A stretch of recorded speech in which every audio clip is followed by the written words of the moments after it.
আমার রাস্তায় দেখা হলো এই আপুর সাথে। তো আমি তার হাত দেখে জিজ্ঞাসা করলাম যে হাতে কি হয়েছে। ওনার হাতটা দেখেন, এদিকে সারা আল্লাহ, গায়ে পোড়া, আমার সারা গায়ে পোড়া। পা সারা গা পুড়ায় ফেলছে। দেখেন আপনার হাতটা আপুর, এই যে দেখেন এই পুড়লো কিভাবে। শ্বশুর বাড়ির থেকে পোড়াই এই যে দিছিল, পোড়া, আমার সারা গায়ে পোড়া।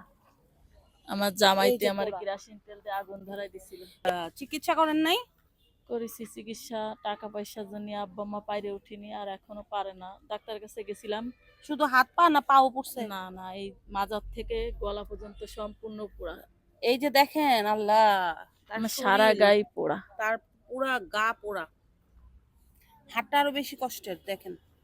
আমার দুইটা মেয়ে, এদিকে এদিকে এদিকে দেখি, দেখতে পাচ্ছেন পুরো শরীরটা আবার পুড়ে গেছে। কিভাবে পুড়াই দিল? কেরাসিন তেল দিয়ে রাত 12টার সময় মাইরে আগুন দিয়ে দিছিল। সারা গায়ে পোড়া। তারপরে বাঁচাইছে কে? বাসাইছে, আমি নিজের গায়ে নিজে পানি ঢেলে দিছিলাম। কাছে পানি ছিল, সেই পানি ঢেলে দিছিলাম নিজের গায়ে নিজে। তারপরে বাসা কে, সে বাবার বাসা কোথায়? আমার বাবার বাসাও খুলনা। একই এলাকার? 250 বেড হাসপাতালে ভর্তি ছিলাম, ডাক্তারের চিকিৎসার অভাবে আমার এই অবস্থা। আচ্ছা, আরেকটা জিনিস, আপনার ছেলে মেয়ে কয়টা? আমার দুটো মেয়ে। কত বড় বড় মেয়ে দুটা? একটা 8 বছর 9 বছর বয়স, আর একজন 14 বছর বয়স। একটা 8 আর একটা 14? হ্যাঁ। কি করে ওরা? পড়াশোনা করে দুজন, আল্লাহ রহমতে দুজনই পড়াশোনা করে। ভাড়া দিয়ে থাকেন? হ্যাঁ, ভাড়া দিয়ে থাকি। কত টাকা ভাড়া বাসা? বাসা ভাড়া হলো 2500 টাকা, ঘর ভাড়া লাগে, নদীর ওপারে থাকি। তো চলাফেরা এইভাবেই? ছেলে মেয়েরা অনেক মেয়েরা কষ্ট কিছু করে। করে না? না না, পড়াশোনা করে তারা, আমি কষ্ট করে, অনেক কষ্ট করে চালাই তাদের। আপনাকে আমি কিছু যদি করে দিলে, কি আমি করে যদি দিলে বসে আমার খাইতে যদি পারবেন? কেউ ব্যবসা প্রতিষ্ঠান একটু ধরায় দিত, একটু এমন যে কাপড় চুপড় আমি বেচতে পারি, এরকম একটা পরিবেশ আমার ধরায় দিত, তা আমি চলতাম। আমার অনেক কষ্ট, আমি, আমার কষ্টের সীমা নেই। দেখাই তো যাচ্ছে পা না, হাতটা পুরো পুড়ে আমি গেছে। অনেক কষ্ট করে চলি। থাক।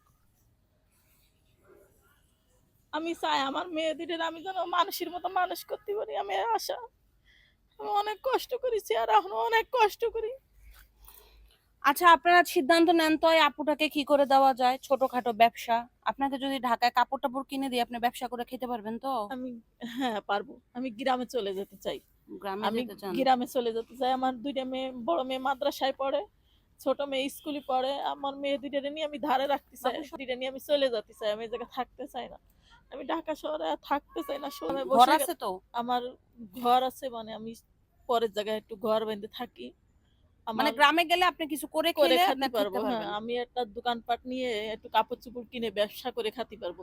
আমার সেরকম করে দিলে আমার হবে, আর লাগবে না। আমি বড় চাই না, আমি সবার কাছে বড় চাই না, আচ্ছা, কম চাই। আপনাকে আমি এখন কিছু দিয়ে যাই আর নাম্বার দিয়ে যাব।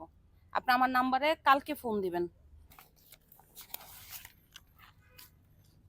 আপনাকে আমি এখন কিছু দিয়ে যাচ্ছি। এই নেন 1000 টাকা, আপনি রাখেন। খুশি হয়েছেন?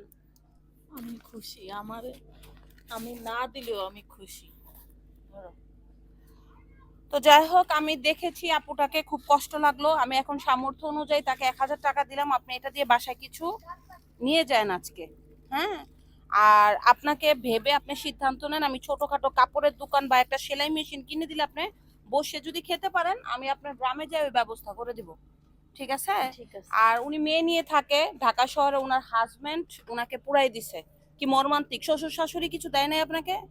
আমার শ্বশুর নেই, শাশুড়ি আছে। তো ওরা কিছু দেয় না ছেলে মেয়েকে? না না, মেয়েদের কিছু দেয় না?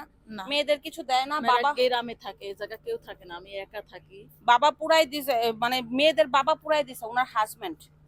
সো কি মর্মান্তিক ঘটনা! উনি একজন দেখাই যাচ্ছে নিরীহ মহিলা, কিছু নাই, রাস্তায় যে এখানে কাজ টাজ করে খায়, করে বাসায় কিছু খাবারের যোগান দেয়, কষ্টে আছে, পুরো হাত পুরাই ফেলছে মহিলার। ওকে বাংলাদেশে থাকে হারামজাদা? বাংলাদেশে থাকে শুনেছি, কিন্তু আমরা দেখিনি, চোখে দেখি না। তো ও ওর অ্যারেস্ট ওয়ারেন্ট করছেন? সাজা হয়েছে? ওগুলা দিয়েন তো, ওগুলা দিয়েন, আমি ব্যবস্থা করে দেব। কাগজপত্র সব বাড়ি আমার। আচ্ছা, আপনি ওগুলা দিয়েন, আমি ব্যবস্থা করে দিব। তো আপা গেলাম। আপনাকে সামর্থ্য অনুযায়ী আজকে এক দিয়ে গেলাম। আপনাকে আমি 20, 30, 25 যাই হোক এমন কিছু করে দেবো যাতে আপনি বসে খেতে পারেন। আমি আপনার বাসার ঠিকানাটা লিখে দিয়ে যান, আসেন। আমি ওনার বাসার ঠিকানা এবং নাম্বার নিয়ে যাব।